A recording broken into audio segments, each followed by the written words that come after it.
नमस्कार, आप देख रहे हैं न्यूज चक्र। मैं अभिसार शर्मा। मैंने राहुल गांधी के अब तक कई प्रेस कॉन्फ्रेंसेस देखे हैं दोस्तों, मगर राहुल गांधी को इस कदर आक्रामक मैंने आज तक नहीं देखा। अगर आप ये समझना चाहते हैं कि आज राहुल गांधी ने जिस तरह से अपने प्रेस कॉन्फ्रेंस के जरिए मोदी सरकार पर हमला किया, तो आपको उनके प्रेस कॉन्फ्रेंस में बिल्कुल शुरुआत में कही गई इस बात पर गौर करना पड़ेगा।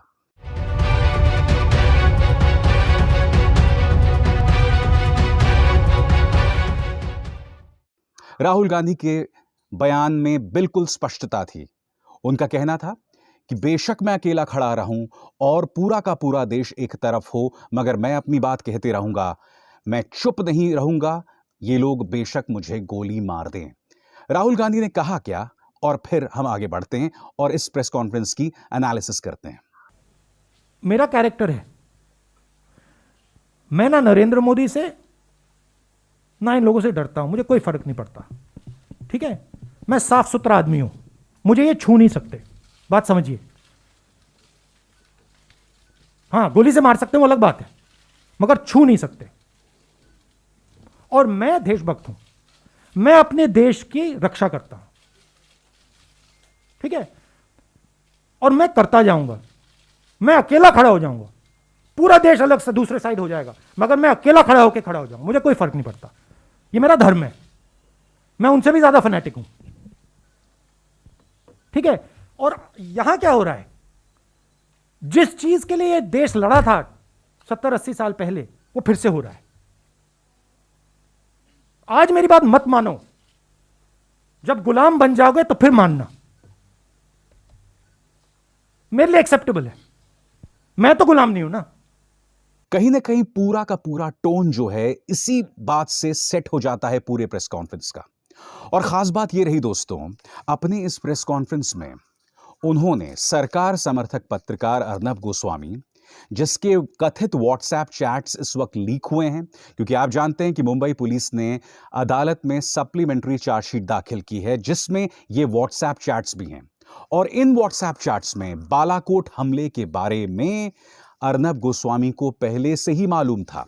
यही नहीं, जो हमारे 40 जवान जो है शहीद हुए थे, उस पर कथित तौर पर इन व्हाट्सएप चैट्स में अर्नब गोस्वामी यह कह रहा था कि आज तो मुझे जबरदस्त जीत मिली है। 40 जवान शहीद हो जाते हैं और यह आदमी टीआरपी के लिए उसका जश्न मनाता है। मगर मैं आपको दिखाना चाहूंगा कि राहुल गांधी ने इस पर क्या कहा। बहुत बड़ी बात की। कहीं ना कहीं वो ये इशारा कर रहे हैं कि जिन 5 लोगों में से एक या किसी ने भी लीक किया है ये अर्नब गोस्वामी को, अर्नब गोस्वामी के साथ साथ उस शख्स की भी गिरफ्तारी होनी चाहिए। और वो इशारा किसी और की तरफ नहीं, बल्कि देश के प्रधानमंत्री नरेंद्र मोदी की तरफ कर रहे थे। सुनिए। Reflection of the mindset of the prime minister. जो इनकी माइंडसेट है वो उनकी माइंडसेट है। ये देखो, हमारे लिए बहुत अच्छा हुआ है कि हमारे 40 लोग मर गए, अब हम चुनाव जीत जाएंगे। आपने इंफॉर्मेशन दी, इंफॉर्मेशन 4-5 लोगों के पास थी। ऐसे मिशन में पायलट्स के पास नहीं होती है। ऐसे मिशन में पायलट्स को लास्ट मिनट में मिलती है। एयर चीफ के पास थी, prime minister, home minister, defence minister, NSA. इन 5 लोगों में से किसी ने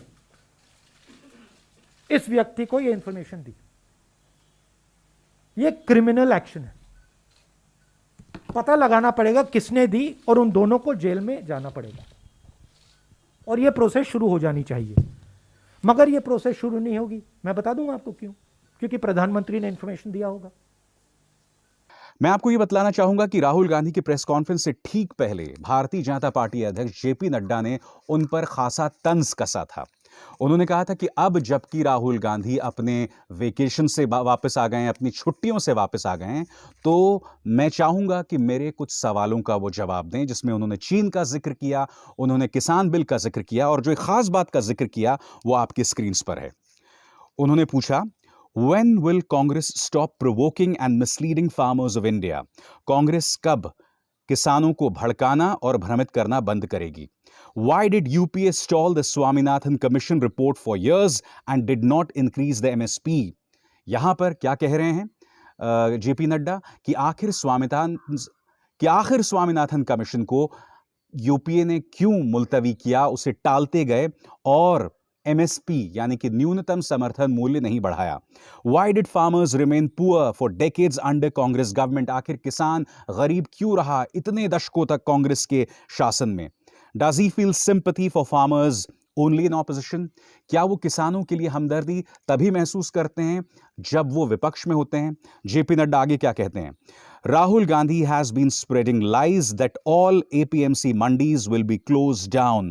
राहुल गांधी झूठ फैला रहे हैं कि तमाम APMC की जो मंडियां हैं वो बंद हो जाएंगी. But wasn't action against the APMC Act a part of Congress manifesto? Would that not have closed down mandis? यानी कि APMC Act को लेकर यह कहीं ना कहीं कांग्रेस मैनिफेस्टो का भी हिस्सा थी. अब इसके जवाब में राहुल गांधी क्या कहते हैं आप खुद सुनिए. राहुल गांधी कह रहे हैं कि मुझे जेपी नड्डा के किसी सवाल का जवाब देने की जरूरत नहीं है. जेपी नड्डा मेरे प्रोफेसर नहीं हैं.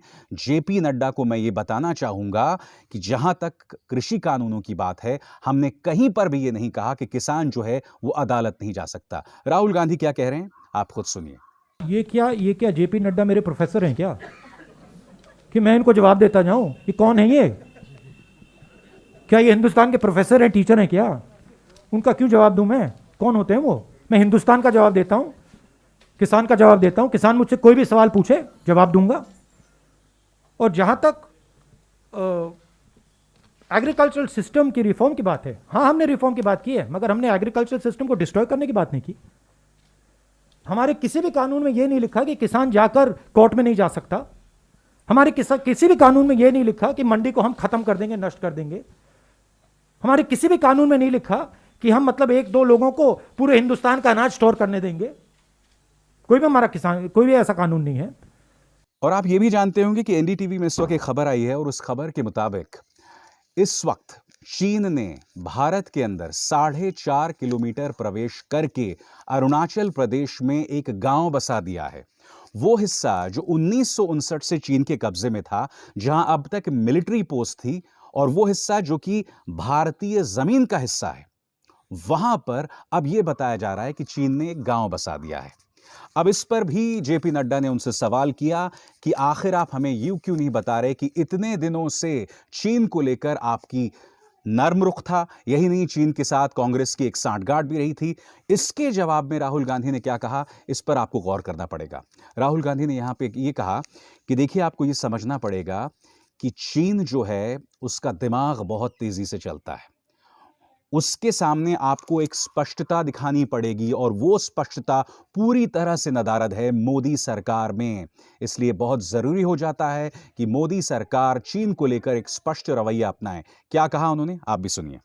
मैंने कोरोना के समय कहा था फरवरी में कि बहुत बड़ी प्रॉब्लम क्रिएट होने वाली है. आप में से लोगों ने मजाक उड़ाया, ठीक है. आप में से लोगों ने कहा कि देखो राहुल गांधी क्या बोल रहा है. शब्द था फियर मॉन्गरिंग. मैं आपको आज बता रहा हूं, और आप अपने नोटपैड में ये लिख दीजिए. चाइना हिंदुस्तान की कमजोरी को देख रहा है और समझ रहा है, और चाइना के पास एक साफ क्लियर स्ट्रेटेजिक विजन है. वो दुनिया को शेप करना चाहते हैं. हिंदुस्तान के पास कोई स्ट्रेटेजिक विजन नहीं है. हिंदुस्तान कभी ये करता है, कभी वो करता है, स्ट्रेटेजिकली काम नहीं कर रहा है. चाइना ने हिंदुस्तान को 2 बार टेस्ट किया है. एक बार ढोकलाम में टेस्ट किया है, और अब लद्दाख में अपने ट्रूप्स डालकर टेस्ट किया है. वो टेस्ट कर रहा है, वो ऐसे देख रहा है. और मैं आपको बता रहा हूं कि अगर चाइना को क्लियर मैसेज हिंदुस्तान ने नहीं दिया, अगर हिंदुस्तान ने क्लियर अपने दिमाग में स्ट्रैटेजी नहीं बनाई, चाहे वो मिलिट्री स्ट्रैटेजी हो, चाहे वो इकोनॉमिक स्ट्रैटेजी हो, चाहे वो जियोपॉलिटिकल स्ट्रैटेजी हो, तो चाइना चुप नहीं बैठेगा. चाइना इसका फायदा उठाएगा, और जब फायदा उठाएगा तब नुकसान हो जाएगा, तब आप उसको रोक नहीं पाओगे.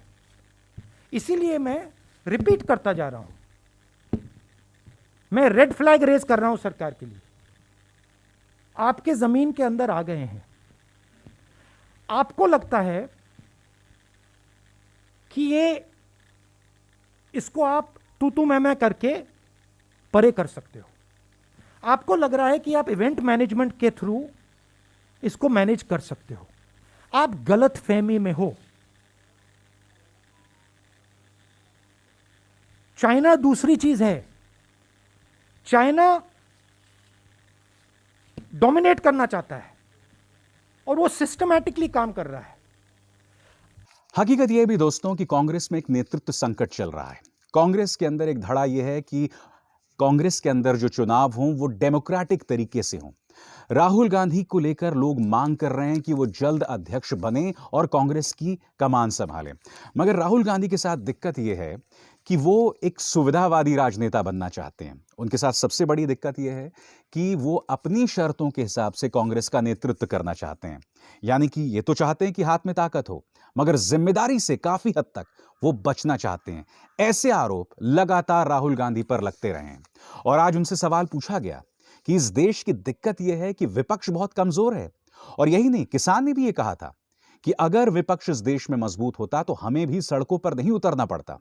इसके जवाब में राहुल गांधी ने कहा कि विपक्ष करे तो करे क्या, क्योंकि आज की तारीख में अदालतें, मीडिया और संस्थान ये सब के सब सरकार के हाथों में है। यही नहीं, राहुल गांधी ने सुप्रीम कोर्ट पर भी तल्ख तेवर अपनाए कि सुप्रीम कोर्ट की हालत क्या है मोदी सरकार में, आप खुद जानते हैं। क्या कहा राहुल गांधी ने, सुनिए। देखिए, जो विपक्ष लड़ता है वो इंस्टीट्यूशनल फ्रेमवर्क के साथ लड़ता है। विपक्ष को फ्री एंड फेयर मीडिया की जरूरत होती है, विपक्ष को जुडिशरी की जरूरत होती है, विपक्ष को पार्लियामेंट की जरूरत होती है। तो हर इंस्टीट्यूशन को इन लोगों ने कैप्चर कर रखा है। कोर्ट्स को ये कंट्रोल करते हैं, मीडिया को ये कंट्रोल करते हैं, पार्लियामेंट में बोलने नहीं देते हैं। तो जिस प्रकार से अंग्रेज हिंदुस्तान को चलाते थे कि देखो, अगर ब्राउन चमड़ी है तो बोल नहीं सकते। इस देश का दुर्भाग्य है दोस्तों कि विपक्ष का एक नेता बीच बीच में प्रेस कॉन्फ्रेंसेस करते रहता है और हम सब उससे सवाल करते हैं। इस देश का दुर्भाग्य है कि मीडिया उससे सवाल करता है, मगर पिछले 6-7 सालों में, या कहा जाए 6 सालों में, देश के प्रधानमंत्री नरेंद्र मोदी, जिनके 56 इंच के सीने की अक्सर चर्चा की जाती है, उन्होंने आज तक एक प्रेस कॉन्फ्रेंस को संबोधित नहीं किया। मैं उम्मीद करूंगा प्रधानमंत्री कि आप भी इसी तरह से, जिस तरह से राहुल गांधी ने प्रेस कॉन्फ्रेंस को संबोधित किया, आप भी एक प्रेस कॉन्फ्रेंस को संबोधित करेंगे। मगर हां, वो प्रेस कॉन्फ्रेंस जो है उसमें शर्तें लागू नहीं होना चाहिए। ऐसा नहीं कि उस प्रेस कॉन्फ्रेंस में आप अपने चाटुकार पत्रकारों को बिठा दें। बिल्कुल उसी तरह से कि आप ये तो दावा करते हैं कि आपने इंटरव्यू दिया है, मगर आप इंटरव्यू उन्हीं संस्थाओं को देते हैं और संस्थाओं के अंदर उन्हीं पत्रकारों को देते हैं जो आपके हितैषी हैं, जो आपके चाटुकार हैं। दुख की बात है दोस्तों कि अमेरिका में जब चुनाव होते हैं ना, तो एक प्रेसिडेंशियल फॉर्म ऑफ लड़ाई होती है जिसमें जो राष्ट्रपति होता है और प्रतिद्वंद्वी जो होता है, जो चैलेंजर होता है, दोनों एक साथ होते हैं। काश इस देश के अंदर भी दोस्तों इसी तरह के हालात होते, यानी कि प्रधानमंत्री नरेंद्र मोदी खड़े होते और उसी मंच पर राहुल गांधी उन्हें चुनौती देकर जो है सवालों के आदान प्रदान होता दोनों के बीच में। मगर दुर्भाग्य यह है इस देश का कि जहां राहुल गांधी प्रेस कॉन्फ्रेंस कर रहे हैं, प्रधानमंत्री नरेंद्र मोदी ने पिछले 6 सालों में एक भी प्रेस कॉन्फ्रेंस को संबोधित नहीं किया। यकीनन आज का ये प्रेस कॉन्फ्रेंस में राहुल गांधी खासे उग्र थे, क्योंकि उन्होंने न सिर्फ प्रधानमंत्री नरेंद्र मोदी पर हमला किया, उनके चाटुकार पत्रकार अर्नब गोस्वामी पर करारा हमला बोला। यही नहीं, उन्होंने इस बात का भी इशारा किया कि प्रधानमंत्री नरेंद्र मोदी को बालाकोट हमले से जुड़ी जानकारी लीक होने को लेकर गिरफ्तार किया जाना चाहिए, इस बात का भी उन्होंने इशारा किया। इसलिए मैं बार बार कह रहा हूं कि राहुल गांधी का यह प्रेस कॉन्फ्रेंस उनकी अपनी जिंदगी का, जितने भी उन्होंने प्रेस कॉन्फ्रेंसेस किए हैं, उसमें यह सबसे ऊंचा मुकाम रखता है और सबसे ज्यादा उग्र राहुल इसमें दिखाई दिए। न्यूज चक्र में बस इतना ही। अभिसार शर्मा को दीजिए इजाजत। नमस्कार।